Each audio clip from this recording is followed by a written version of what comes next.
أعوذ بالله السميع العليم من الشيطان الرجيم بسم الله الرحمن الرحيم الحمد لله رب العالمين وبه نستعين وصلى الله على سيدنا محمد وعلى الطاهرين وعلى الله دائم أجمعين. Une vidéo sur le fait de maudire les ennemis des chiites d'après les hadiths de Ahlul Bayt. Là j'entends strictement les ennemis des chiites, ce n'est pas les ennemis des imams, c'est un chiite par exemple qui a un problème avec un voisin ou autre qui serait nasibi, ou bien d'autres choses. Mais ce n'est pas les ennemis directs des imams. C'est des nasibis aussi, car les ennemis des chiites sont des nasibis, mais ça n'a pas le même statut. Donc là, je vais uniquement citer des hadiths. Nous sommes dans le top 5 de Al-Kafi. J'avais présenté auparavant ce livre. Voilà. Le tome 5, au chapitre 33, à la page 252. J'ai 5 hadiths à vous citer, et Inch'Allah, j'arrêterai ici. Donc, un groupe de nos compagnons chiites ont rapporté ce hadith de Sal ibn Ziyad, et lui de Yahya ibn al-Mubarak, et de Abdullah ibn Jabala, et de Ibn Isaac ibn Ammar, qui avait dit en une occasion, je me plaignais à Abi Abdullah, c'est-à-dire l'imam Sadiq alayhi salam, de mon voisin, et des tourments qu'il m'infligeait. Là, c'est un voisin qui est un opposant aux chiites, il faut le préciser. Donc l'imam Sadiq alayhi salam, il lui a dit, maudis-le. Je fis cela, mais en vain. Je me rendis encore auprès d'Abi Abdullah alayhi salam et me plaignis amèrement. Il dit, maudis-le. Je lui répondis, je l'ai maudit, mais ne vis aucun changement. Il me demanda, comment l'as-tu maudit? Je répondis, chaque fois que je le voyais, je le maudissais. Il me dit, lorsqu'il se tourne de toi et qu'il est en train de s'éloigner, maudis-le. Je fis cela et sous peu, Allah me libéra de ses tourments. Deuxième hadith, c'est on a rapporté de la sainte personne de Abul Hassan. Là, on ne peut pas savoir, car il n'est pas indiqué le rapporteur, donc c'est soit l'imam Razem alayhi salam, soit l'imam Reda.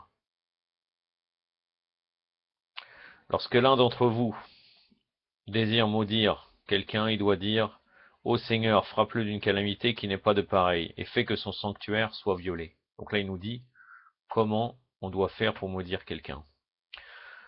Mohammed ibn Yahya a emporté cette hadith d'Ahmed ibn Muhammad ibn Isa, et lui de Ali ibn al-Hakam, et lui de Malik ibn Atiyah, et lui de Yunus ibn Ammar, qui avait dit en occasion, je dis à Abi Abdullah, l'imam Sadiq alayhi salam, j'ai un voisin de la tribu de Quraysh, issu de la famille d'Ali Moriz, qui ne cesse de parler de moi et qui m'a rendu comme une brebis galeuse dans toute la ville. C'est-à-dire, il a tellement parlé sur lui que les gens le fuyaient. C'est pour ça qu'il dit une brebis galeuse dans toute la ville. De sorte qu'à chaque fois que je passe près de lui, il s'écrit ce vilain Rafidi qui emporte tous les biens, ce Jafar ibn Muhammad, c'est-à-dire l'imam Sadiq alayhi salam. Il a répondu, lorsque tu te prosternes durant le prière de la nuit, maudis-le dans ta dernière prosternation, du premier raka, c'est-à-dire du premier raka du deux raka, loue le Seigneur, Azzawajal, et évoque-le dans sa puissance, sa majesté, dit ensuite, ô Seigneur, un tel, le fils d'un tel, m'a rendu la risée de la ville, et a fait circuler mon nom de par tous les quartiers de la ville. Il m'a mis en colère et exposé à toutes les mauvaises fortunes. Ô Seigneur, frappe-le d'une flèche de calamité qui arrivera rapidement de sorte à l'empêcher de se rappeler de moi. Ô Seigneur, approche donc le moment de sa mort et brise son influence et son pouvoir. Ô Seigneur, fais cela au plus vite à cette heure, à cette heure. Je fis comme il m'avait instruit de faire, et lorsque rentrâmes à Koufa, il faisait nuit encore. Je demandai aux membres de la famille au sujet de cet individu, que fait-il donc? On répondit, il est devenu malade. Et cette phrase ne s'était pas encore terminée que nous entendîmes des cris et des gémissements venant de l'intérieur de sa maison, et on sut qu'il venait juste de mourir. Avant-dernier hadith, Ahmed ibn Muhammad al-Koufi a apporté cet hadith d'Ali ibn Hassan al-Tamimi et lui d'Ali ibn Asbat, et de Yaqub ibn Salem, qui avait dit, en une occasion, je me trouvais auprès d'Abi Abdullah, l'imam Sadiq alayhi salam, quand Ala ibn al-Kamel lui déclare, un tel me trouble sans cesse. Si vous jugez bon, faites une prière au seuil divin pour m'aider et me libérer de cette souffrance. L'imam alayhi salam déclara, ceci provient de ta faiblesse et du fait que tu ne pries et n'invoques point le Seigneur. Or, implore toi-même Allah et dis au Seigneur, tu suffis à toute chose et personne ni rien ne te suffit. Par conséquent, suffis-moi en ce qui concerne l'affaire d'un tel.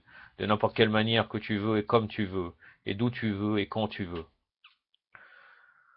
Dernier hadith, Muhammad ibn Yahya a rapporté cet hadith d'Ahmed ibn Muhammad, et lui d'Ibn Abi Najran, et lui de Ahmed ibn Osman, et lui d'Al-Masma'i, qui avait dit lorsque Daoud ibn Ali assassina Mu'alla ibn al-Khannas.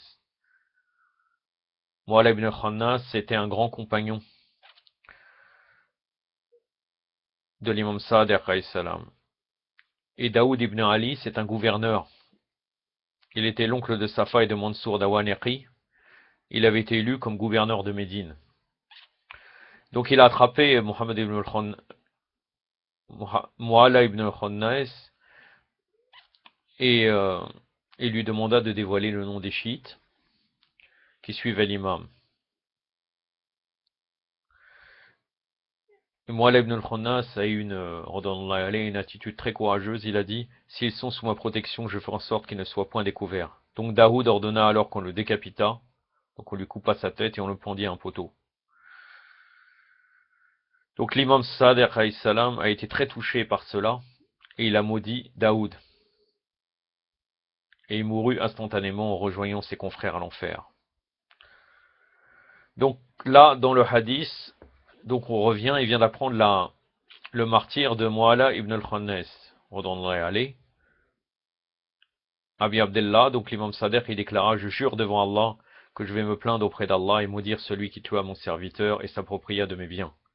Daoud ibn Ali lui dit, serais-tu par hasard en train de menacer avec ta malédiction? El-Mismari répondit, Mu'attab, c'est-à-dire le domestique de l'imam, alayhi salam, me raconta qu'Abi Abdullah, alayhi salam, s'acquittait sans cesse des prières durant cette nuit, et qu'il était sans cesse en train de s'incliner et de se prosterner. Lorsque l'aube pointa, je l'entendis qu'il disait dans sa prosternation, ô Seigneur, de par ta force puissante et ta grandeur inexorable, qui domine tous et devant lesquels toutes les créatures sont avilies, d'accorder ta paix et tes bénédictions à Muhammad et à sa sainte famille. Allahumma salli ala Muhammad wa ala Muhammad wa ala jal farajah.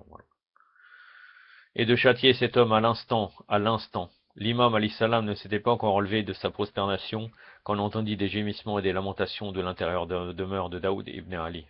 L'imam alayhi salam se releva de sa prosternation et déclara, je portais plainte au seuil divin, et Allah désigna un ange qui frappa violemment sur sa tête avec un marteau en fer, de sorte que sa prostate s'éclata et il en mourut. Allahumma salli ala Muhammad wa ali. Voilà, c'était juste pour rappeler que nous ne sommes pas dans une religion de bisounours. Les opposants qui nous importunent, on peut les maudire, qu'ils soient de leur vivant ou de leur mort. Après, d'autres gens, certains chiites veulent montrer une autre image de l'islam, mais je ne suis responsable que de moi-même et de ceux éventuellement qui pourront accepter mes arguments. Mais nous avons les hadiths devant nous, qui confirment comme quoi il faudrait maudire les ennemis des chiites. Yaktafi min hada wa sallallahu alayhi wa sallam Muhammadin wa atratir at-tahirin wa assalamu alaykum wa rahmatullah.